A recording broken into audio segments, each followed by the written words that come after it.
click on the live transcripts option, which is also along the bottom of your screen. Now, on to our event. Let Me Be Frank, a book about women who dress like men to do shit they weren't supposed to do, illuminates with a wry warmth the incredible stories of a diverse group of women from different ethnicities and cultural backgrounds who have defied the patriarchy, refusing to allow men or the status quo to define their lives or break their spirit. An often sardonic and thoroughly impassioned homage to female ingenuity and tenacity, the women profiled in this inspiring anthology broke the rules to reach their goals and refused to take no for an answer. These women took matters into their own hands, dressing, sometimes literally, sometimes figuratively, as men to do what they wanted to do.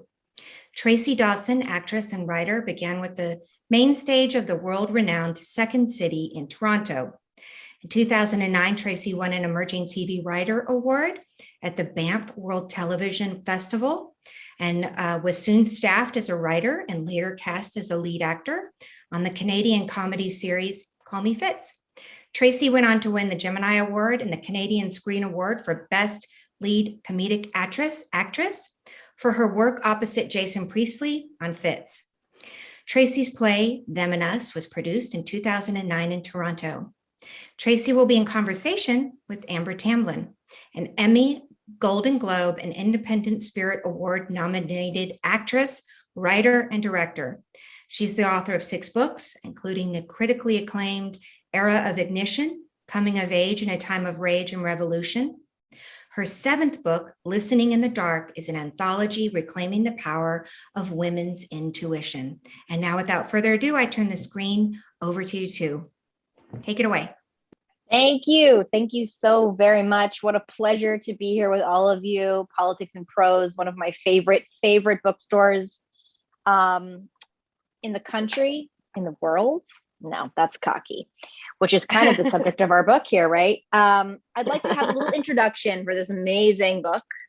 This book, first of all, I just want to say, so Tracy Dawson wrote this book, collected these stories with some incredible illustrations by Tina Burning. Is that correct, Tracy?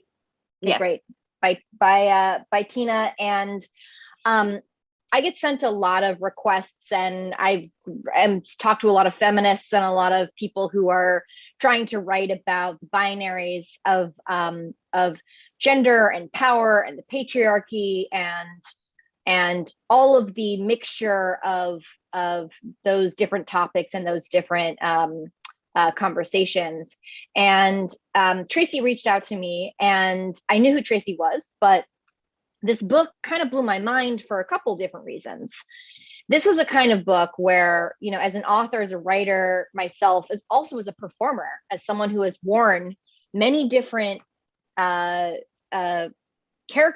who has embodied the psychotic experiment of being someone else for a living, I couldn't believe that someone had not written this book yet. Here we are. Tracy's written the book. Not only has she written the book, but also the title is so phenomenal. It's just a great, really great title for a book. It is, I don't have enough good things to say about it because I think it's accessible in a way that it creates a real deep understanding of history, of the ways in which we are in relation to the patriarchy, but also the ways we are in relationship to ourselves and our own identity and our own power and our own strive for power, but also our own strive for independence. So these are stories about, you know, women who had to dress up like men at the times that they did, but it's also kind of a reflection of the existential crisis of gender that we live in now, and the idea of trying to find your most authentic self through power and through the dynamic of that. And but Tracy, you're not all about that stuff. The book doesn't feel that way. It's not an academic book. It is a book that's like, here are these insane, incredible, shocking, fucking hilarious stories about women doing the shit they need to do in order to survive. And a lot of the stories are about that, about literal survival. So that it's not just like, I want a parody, I just want to actually live. I want to not be burned at the stake, or have any of these myriad of cruel things that happen. So first of all, thank you for this book. And I'll just say as a quick thing, and then I'm going to ask Tracy my first question. Anyone who's ever seen me be in conversation or talk about books, supporting independent bookstores is like the most important thing you can do when it comes to buying books, being a part of the language of books, the language of loving literature, especially right now. So when you go get this book tonight, and you're going to want to get it. I mean, I've read it almost twice now, both the first time and then in preparation for this interview. Just make sure, I'm just going to ask you, please just don't go to Amazon and order the book, because that's easy. Take the 2 extra steps and buy from Politics and Prose. If that's not your local bookstore, buy from a local bookstore that you do have that, but support this bookstore tonight, because that's why you're here. So let me be frank, Tracy. Here comes the hot questions. Here comes the hard-hitting Fox News questions. Consider me the Tucker Carlson of cunts. Tell me a little bit about the inception of this book. Like, where did the idea of this come from? When you first thought about it, when you first thought about something you wanted to write, and this came to mind, tell us about that. Well, first of all, I have to say thank you for that. I mean, that everything you just said, it was a delight to listen to, and thank you for loving the title so much. I believe in, tooting your own horn as a woman, and so I love my title. I actually think I may never write anything better that title, so it's sad. But anyway, so I originally thought this might be a TV idea, actually, and I thought, TV anthology idea, which is like they're very hard to sell. They're very hard to make. They're very expensive.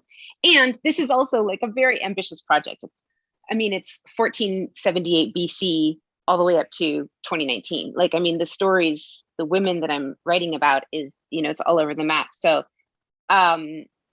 we didn't make that TV show. And I thought I had done all this research, and the Inception obviously goes further back than the TV idea. I talk about in the introduction how in 2013 I was taking meetings for TV writing gigs, and an executive said to me, "Hey, do you like any of our shows? Could you see yourself writing on any of them?" And I said, "Yeah, this. And they said, "Oh, well, none of those have any female needs." So, and I was in shock, obviously. Is that like a show about tampons, or? Yeah. It was like, the words were not said, but the words were basically like, there are jobs available, right, but they aren't for you, right? So it's like, I never thought anybody would say that to my face. Right. Like, so I was speechless, because I'm actually like a really bold, like I'm an Aries, like I'm ruled by Mars, like I'm a fighter. So like, I didn't know what to say if I didn't say, "What the fuck?" Like so I just was speechless. But anyway, that was sort of like the seed was planted in me, which was, well, if jobs are available and you're just saying because I present female and I have boobs, but I can't be up for those jobs, like, should I, am I Dustin Hoffmaning this? Like, am I Tootsieing this situation?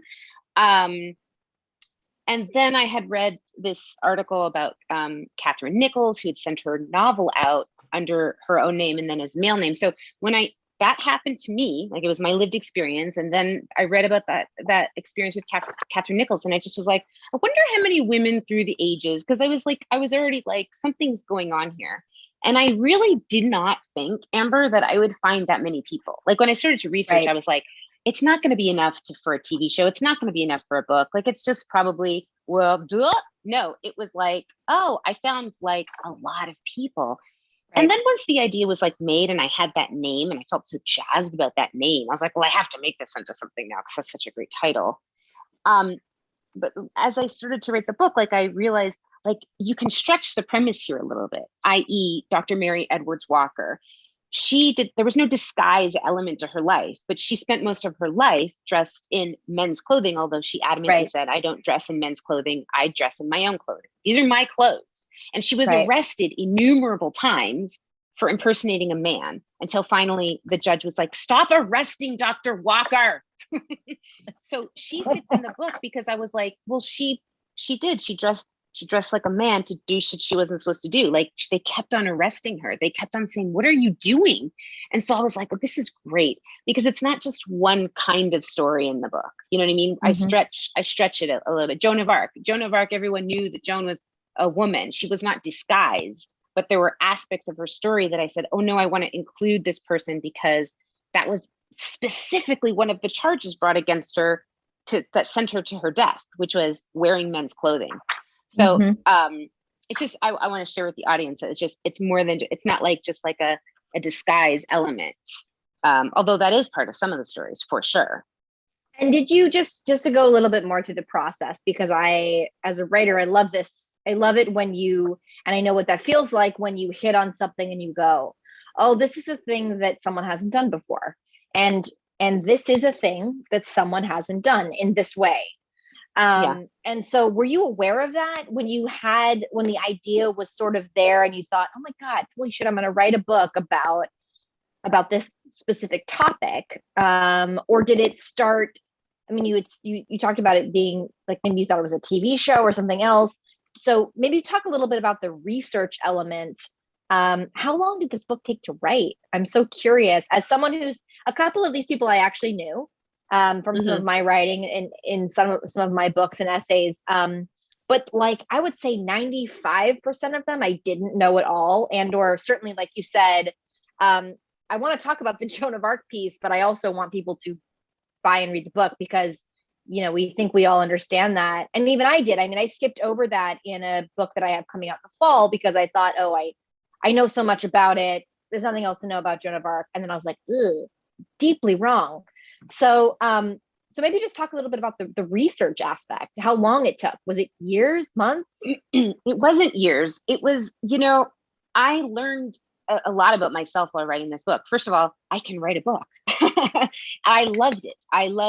Yay. Like, it's just those things. It's like, to understand, like, even like in middle age or whatever you want to call it, that you can still surprise yourself. And that it's just like, so I learned a lot about myself. One of the things I learned was I love research. I love it. Like, it makes me feel, it's like being a detective. It's like unearthing things. And if you see the bibliography, it's ridiculously large. And of course, I didn't read every single book cover to cover, but like, I didn't want one source. You know, I wanted multiple sources, and I wanted to go, okay, but if the part of the premise of this book is the people who get left off the page by the scholars, by the old white men who wrote down history, then I want to try to unearth some things that maybe some scholars, some academic thought was a throwaway fact, but makes me go, wait, what was that? Excuse me, what? And so I tried to just get everything I possibly could. And sometimes it was like finding like a speech from a conference in Wales, and I would just listen and watch. Like, I tried to really go beyond like books and Google or whatever.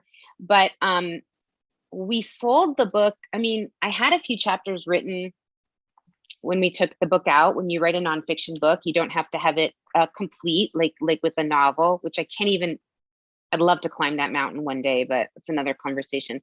But we had a few chapters, right? And then we sold it in March 2020. I don't know if y'all remember what was happening in March 2020. And then I finished writing it like a year later. And then we started so it was like a year, but then it was like the editing process, right? Which was very much obviously it was a long process of refining and, you know, some people got left, you know, and some people were added late, because I would be reading something and then I would read something about someone and I went, wait, no, this person has to be in the book. So I loved too that there is an element of like, I'm discovering. It's like when you hear about documentary filmmakers, like they start with an idea, right? But it's like, I think it's so great when as they go along, it's like, oh, I didn't know we were going to go down this road, but that changes everything. And it felt like very organic and beautiful. I really, really loved it. So it sounds to me too like you are in the class of writers who are also journalists, which is, you know, journalism is not just, I think, reserved for newspapers and people in politics and corruption, which I've always been like, I'm not a journalist, but I think the study of feminism is journalistic, and that we are in a constant space of trying to unravel and understand the parts of history, the big blank questions of what women did and what women meant to do at the times in which they lived and existed throughout history, because so much of their stories, of our stories, up until maybe the last century, have been told through the patriarchal lens, and certainly through literal, not just patriarchy, which will include women, but through men and through the church and through so many aspects like that. So to kind of create a document like this, to create something that talks about it and talks about the experiences of, living through witch pricking, like becoming a fake person in order to, like, becoming the bad worst parts of ourselves in order to survive, and the toll that takes, to me, is so fascinating. And so this is also, again, if you've just logged on, I mean, you know why you've logged on. We're talking about Let Me Be Frank. A reminder to anyone that just logged in, if you came in late, please order this book from Politics and Prose. Please support your local bookstores, because that's really super important. And this book is just so fascinating and so wonderful. And it's not just about, as you said, Tracy, like women dressing up just to dress up because they want to. It is about survival. It is about expression. It is about search for identity, a search for who you are in relationship to your community, to your families. Actually, I mentioned the witch pricker thing, which is one of my favorite, like, talk about. In the very beginning, you talked about, I thought this would be like a TV or a movie. And I thought, this story is insane. So I'm going to ask you about that, because that was one of the ones that fascinated me. Let me find it. It was Kristen something. Christian Cattle. Christian Cattle. If I'm saying it right. Yeah. The witch pricker. Can you tell people what the fuck witch pricking is? Unfortunately, I can tell you, because I learned about it and now I'll never forget it. First of all, I'll say that, one of the things about this book is I didn't want it to just be like, everyone's a hero, because women are great and they have to be wrapped up in a pretty bow. And for me, it's like equality, to be a villain, to like make some choices that we can go, fuck, why did you do that? But you know what? It's like she did. And part of the story, I do believe, is survival. So basically during the, the witch hunts and everything, all that,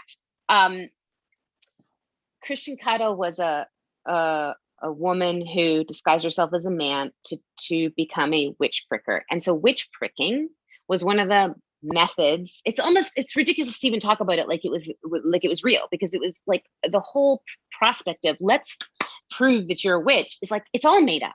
It's all a creepy pantomime, right? And so one of the methods was, let's throw the witch into the lake, and if she sinks to the bottom, she's not a witch. And if she floats to the top, floating, good luck. You know what I mean? She's a witch. So witch pricking was like taking a long needle, apparently, and sticking it into a spot. They were looking for the devil's spot. And if there was no bleeding and if there was no pain, this person was a witch. I mean, who came up with it? Who was around the boardroom for that one? And so I imagine Christian Cattle was living in this terrifying time in history, and saw this and maybe was like, I could do that. Like, you know what I mean? Like, they got paid extra for each witch that they discovered, which is such a fucked up system. It's so dark. I think an early version of that chapter, I'm not sure if it made it into the book, but like, I basically had this section where I said I had to lie down while researching this chapter, because it was hard, man. I mean, it's scary stuff. I still managed to write the chapter with some levity and some dark humor, but that was a messed up period in history. But I also like to look at the perspective of, was she doing self-preservation. Like, was she like, well, if I'm, not only will I make money, but also if I'm just disguised as this man, no one's going to be like, are you a witch? And like, you know, put needles into your body, you know? So it is a fascinating story, but kind of villainous. Very villainous. I mean, if I can show you also this incredible illustration that I love so much. One of the things I love about the book is the illustrations really give I have to say that illustration, when Tina sent it to me, I mean, obviously on Zoom, y'all, you're getting like not the greatest, a fraction, you know, but when you see it in the book, when you have your copy of the book, but when she sent me that illustration, I mean, I was like, oh my gosh, like, which happened more often than not. When she would send me her illustrations, I would mostly say, that's amazing, I love everything about it. But but we also collaborated, you know, we discussed, we talked with Joan of Arc. She had originally done something on a horse with a flag that was far away. And I said, wouldn't it be cool? We always see her on the horse. Wouldn't it be cool to be close up? Wouldn't it be cool to just do like, and Tina excels at these beautiful portraits, especially of women. She really does. Yeah, that's very true. I'm so lucky. I'm so lucky that she did the art for this book. Is there anything in particular that you here is the beautiful Joan of Arc portrait, by the way, which is just extraordinary. And people will notice the flames. Yeah, I think it's also one of the things I resonated with so much with this book was that I wrote a poetry book called Dark Sparkler in 2015, which was about the lives and deaths of child star actresses. And it basically chronicled and in a similar way became very it became an exploration and like an exorcism for my experience as a child actor, in exploring all the different stories and the ways in which women under the age of essentially like 35 died, were murdered, killed themselves in some cases, you know, the exploration of that life of being an object for a living. And this is not unlike that experience. And also that book came with a bunch of paintings with people who did portraits based on the interpretations of the poems written in the book. Those are all done by different men like Marcel Dezama and David Lynch and a bunch of fucking cool weirdos. But I really resonated with that with this book because it feels like a living document almost. It feels like it's telling you about the stories that you didn't know about, that you didn't think about. We know like a few of them. Joan of Arc is obviously the most, the one we're all most aware of the idea of somebody who goes into the French Revolution dressed as a man and leads the French army. But we don't know very much about all the other ones and the reasons they did it and the variables for the reasons of why they did it. And so what's so great about this, and also like fucking shout out to HarperCollins, because to be a publisher in this day and age and to put art in a book that is historical like this is not an easy task. So shout out to your editor. I know what my editor had to go through at Harper Perennial to get that done at that time. And I just think that this is such an important work because of that. Reminder to folks who are here, please drop a question in the Q&A.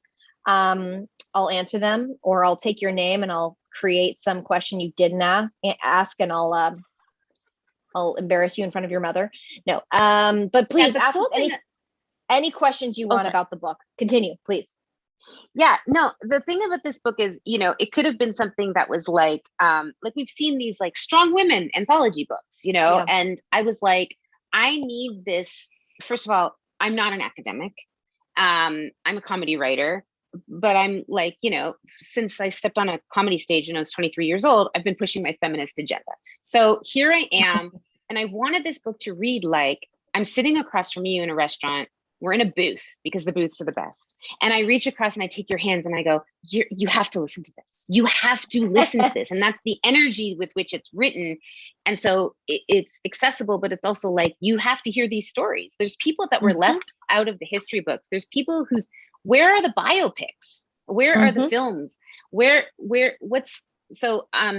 then the art, it was like, we wanted there to be art, but we didn't want it to be like, you know, ho-hum illustrations. Like we wanted the art, like Tina is like me.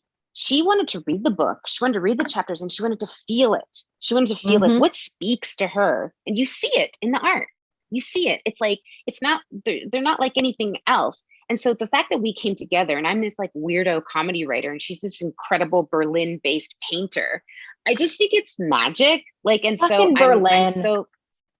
I'm telling you, she's got an extra bedroom. We were FaceTiming one night and I was like, so you guys have an extra bedroom, right? Because I'm writing my next book and Trump might like run in 2024. You know what I mean? We don't know. We just don't know.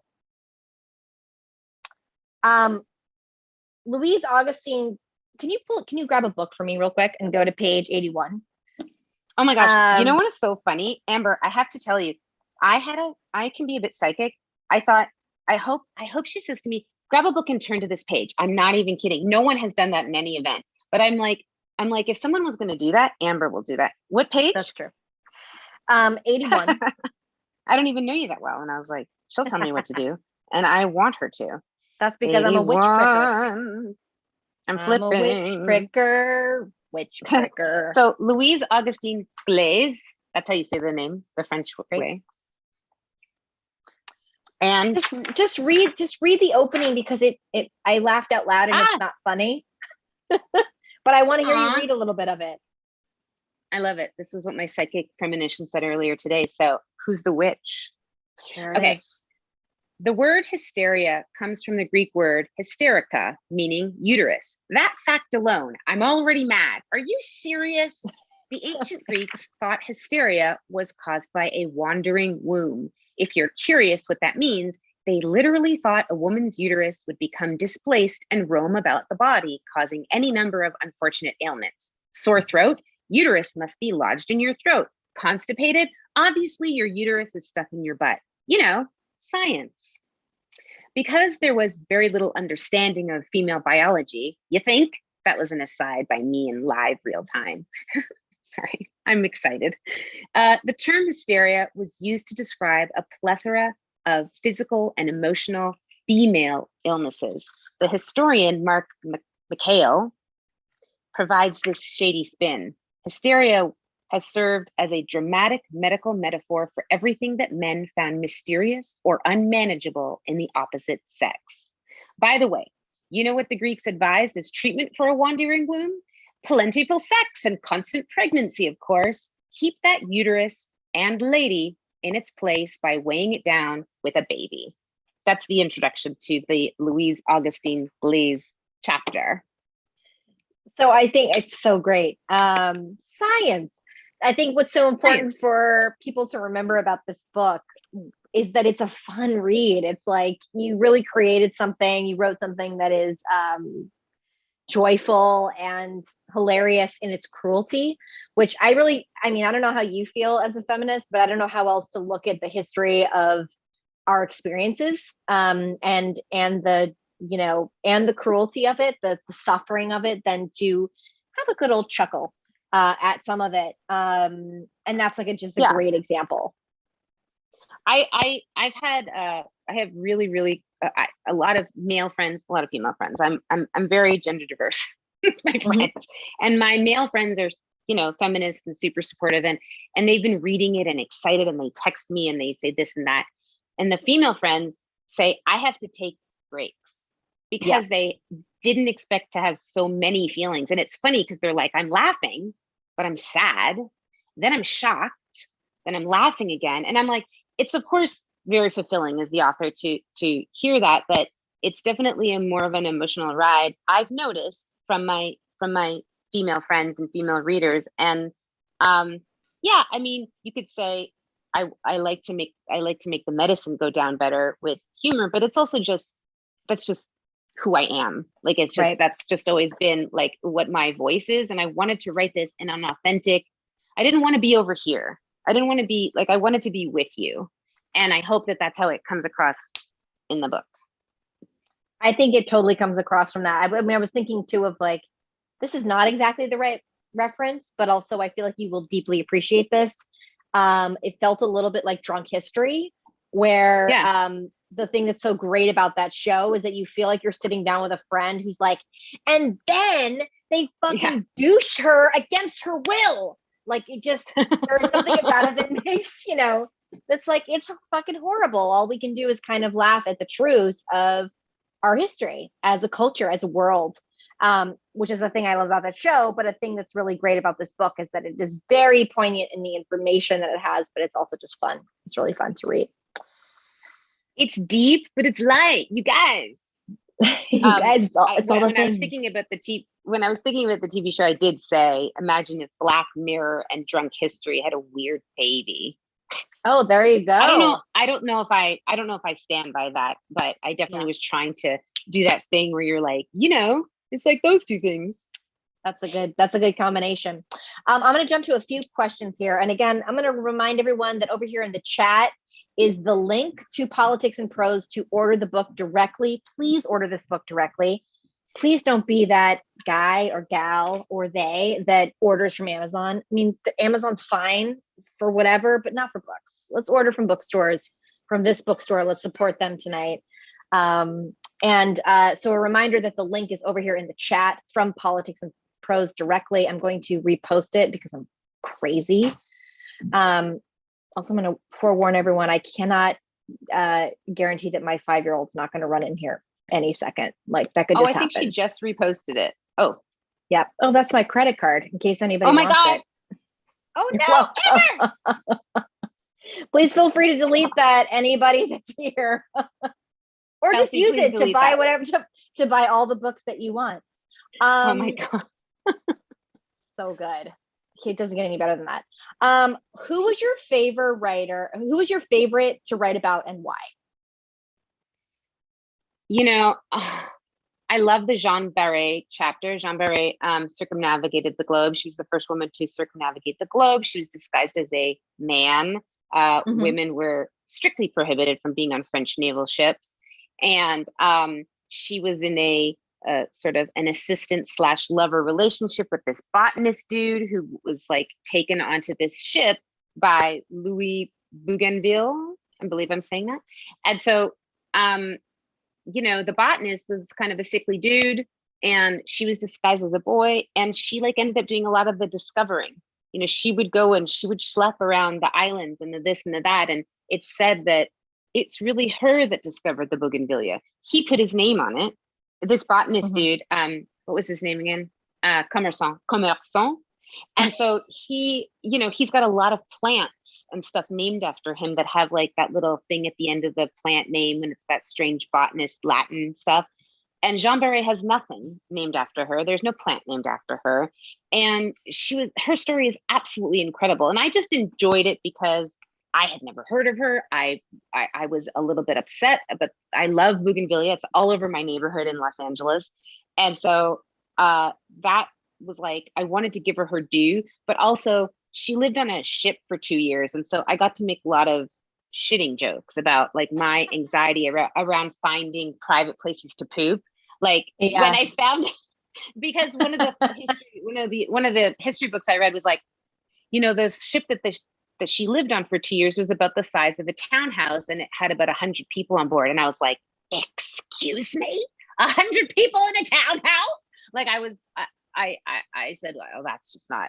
But then when I found out that the captain of the ship, because they had a lot of discovery, like equipment that they needed, they gave the botanist and Jean the captain's suite, right? Which meant that she had an ensuite bathroom. And I was like, well, that's it. I'm just thrilled. I'm thrilled for her. She's got a place to take the bandages off her breasts every day. She can poop in privacy. So that was a fun one to write because it was like, I mean, welcome to me. I have a lot of, I'm consumed by private places to poop and alliteration.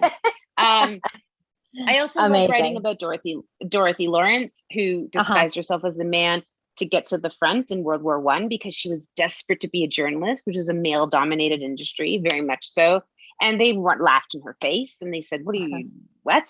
And then she made it, with the help of many people, men along the way. She cut her hair, she disguised herself as a soldier, she got to the front.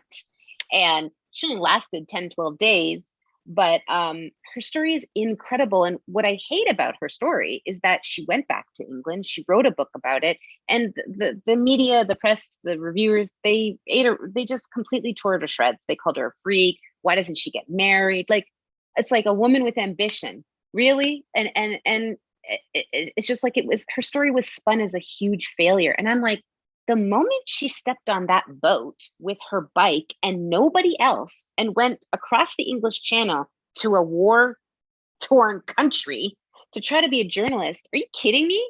I love this woman. That was Dorothy Lawrence. I love her. That's incredible. That's one of my favorite stories in the whole book. I mean, there's like 1,000 of them, including like a lot of There's women not in 1,000 of them. sports.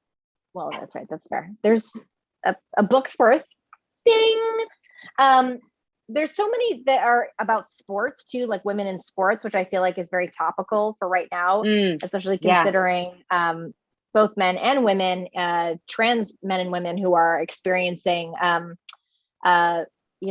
complete bias and everything that they're going through as far as like not being able to compete in sports that align with their gender identity. And was there anyone in particular that really, this is a question actually from somebody who asked, like, was there anyone that made you really angry, like when you read it, that really, really upset you? Okay, yes, but maybe not for the reason that the asker is wondering. But when I learned about Ellen Craft, who is a light-skinned, mixed-race, formerly enslaved woman who escaped from slavery, disguised as a rich white male plantation owner in America in 1848, and I had never heard of this person, I was livid. I mean, I was livid. I couldn't, I was like, I wanted to turn tables over that we all don't know Ellen Craft's story. Ellen and her husband, William Craft, he also escaped with her, posing as her enslaved valet. I mean, it's an incredible story. You know, there's movies, there's biopics out there that I'm not going to name that exist that I'm like, really? That exists, but not Ellen and William Craft's story. So I was very angry because, again, it's like, whose stories deserve to be told and who makes those decisions and why everybody should know about that story. It's incredible. It's so great. It's so great. She posed as a different gender. She posed as a different class. She posed as a different race. Yeah. And and they took trains and they took ships, and she pretended that she was lame and wore her arm in a sling because she didn't even know how to sign her name, and she didn't want to have to worry about signing into registries and when you go to the hotel. And so it was like, she was like, okay, how do I do this? I'm going to pretend that I'm hard of hearing and I have my arm in a sling. And it's an absolutely mind-boggling story, and it upset me. There's a lot of stories that upset me in the book. And of course, some of them were serious stories. It's not like I'm making jokes. You know, obviously not every chapter is written in the same exact tone, but it still is me passionately sitting across from you, the reader, and being like, can you believe this? Like, what the fuck? I hope it's okay that I'm dropping so many F-bombs. Oh, but that's all I've been doing is cussing all night long. So I'm going to ask you one final question before we sign off here. And thank you so much again for writing this book. I love it so much. And remember, everybody, please buy from Politics and Prose. Please make sure that you go get this book from the bookstore that we are talking to and that we are in conversation with here.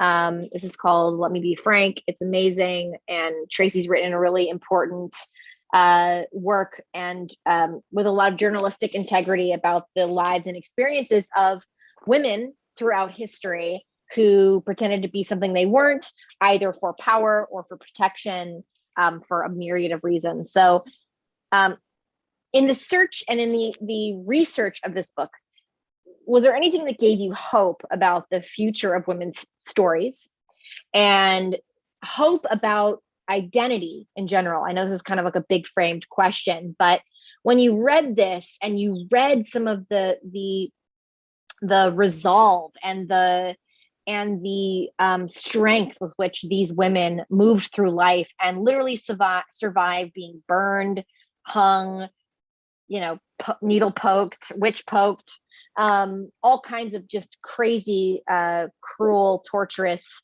experiences just for voicing an opinion practically. Is there anything about this, about all that you've learned, going from being a stand-up comedian, an actress, your work from that to now becoming this author? What have you learned? And what does this give you hope for the future of women's stories? Well, I would say that, like, as disheartening as sometimes it was, right, to research, it was still like, Rusty Kanikogi couldn't train as a judo master, and so she disguised herself as a man. She went through to the YMCA and she won. And then they said, "Are you a girl?" And then they stripped her of her medal. Because of that, she says in the New York Times near the end of her life, because of that act that happened to her, she was set on a path. And it's directly because of it that she says that women's judo was in the 1988 Olympics. So that gives me hope, because guess what?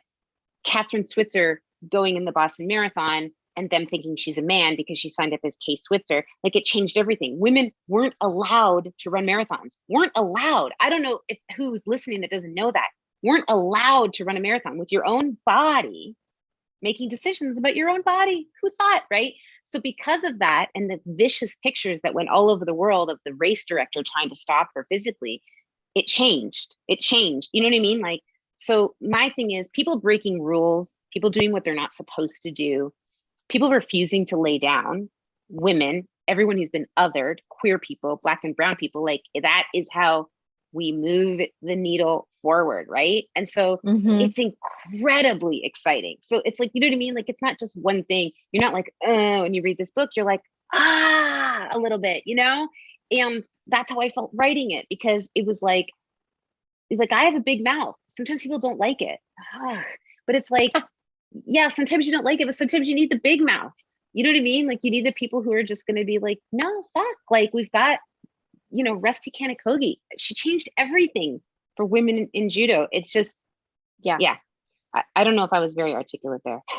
No, you were. I mean, I know a little bit of her from some of the research that that I have for the book that's coming out in the fall. But I don't know the amount of the of sort of the in-depth conversation about her. And I think that's like a really great example.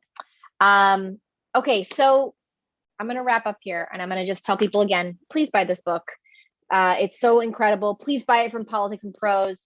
Support your local independent bookstore. The link is in the chat. It's right there. Let Me Be Frank by Tracy Dawson. Make sure that you order it, and please tell your friends. Often, sometimes if you're like, I can't even get a book right now, or I can't, this is not for me at the moment. If you love this premise, take a screenshot, a picture of the cover, put it on Instagram stories, put it on Twitter, tag Tracy, tag Politics and Prose, tag HarperCollins. Do due diligence, because making books and selling books and promoting books at bookstores is fucking hard, and especially right now.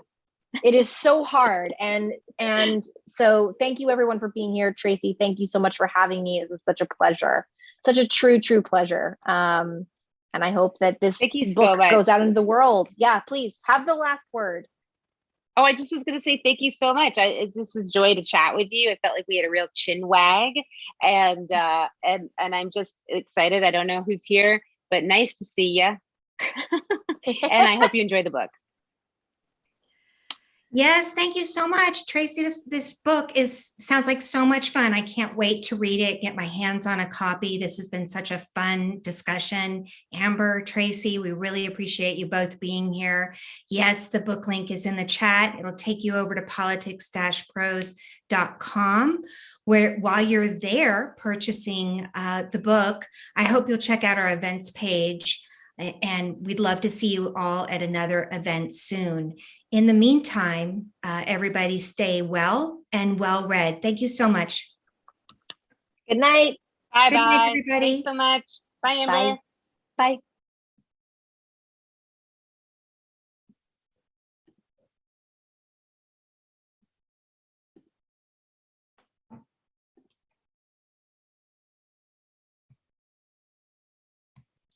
Oh, wait.